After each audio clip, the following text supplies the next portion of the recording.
আমরা কি কখনো ভেবে দেখেছি যে রামায়ণ কেবল কয়েক হাজার বছরের পুরানো একটি গল্প, নাকি এর পিছনে লুকিয়ে আছে মহাবিশ্বের গভীর কোনো গাণিতিক রহস্য? আজ আমরা জানব শ্রীরাম এবং হনুমানজির এমন কিছু তথ্য যা এই পৃথিবীর সীমানা ছাড়িয়ে সরাসরি মহাকাশ বা বিশ্ব ব্রহ্মাণ্ডের সাথে যুক্ত, যা শুনলে আধুনিক বিজ্ঞানও থমকে দাঁড়ায়। মহর্ষি বাল্মীকি রামায়ণে শ্রীরামের জন্মের সময় গ্রহ নক্ষত্রের যে অবস্থানের কথা বর্ণনা করেছেন তা কি কেবল কল্পনা?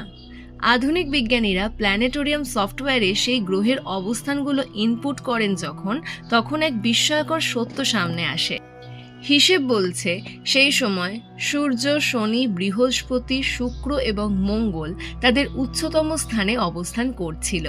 এই বিরল মহাজাগতিক দৃশ্যটি ইতিহাসে ঠিক একবারই দেখা গিয়েছিল খ্রিস্টপূর্ব 5114 অব্দের জানুয়ারি মাসে, ঠিক দুপুর 12টা থেকে 1টার সময়। অর্থাৎ রামায়ণ কেবল একটি ধর্মগ্রন্থ নয়, এটি মহাকাশের নির্দিষ্ট সময়ের এক জীবন্ত দলিল। এবার আসা যাক বজরংবলীর কথায়। আমরা ছোটবেলায় পড়েছি হনুমানজি সূর্যকে ফল ভেবে খেতে গিয়েছিলেন, কিন্তু এর আড়ালে লুকিয়ে আছে এক অবিশ্বাস্য তথ্য।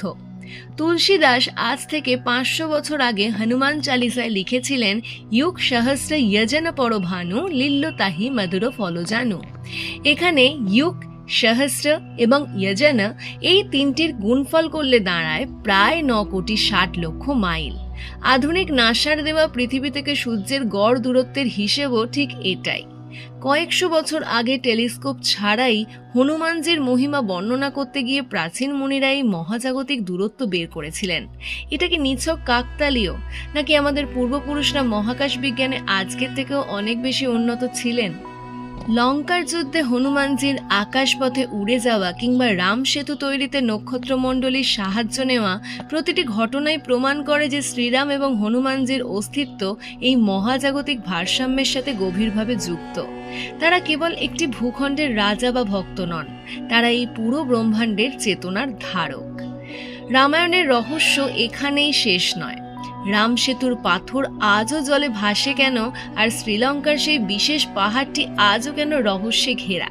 শ্রীরাম এবং রামায়ণের এমন আরও অনেক অজানা এবং চাঞ্চল্যকর তথ্য নিয়ে আমরা খুব শীঘ্রই ফিরছি।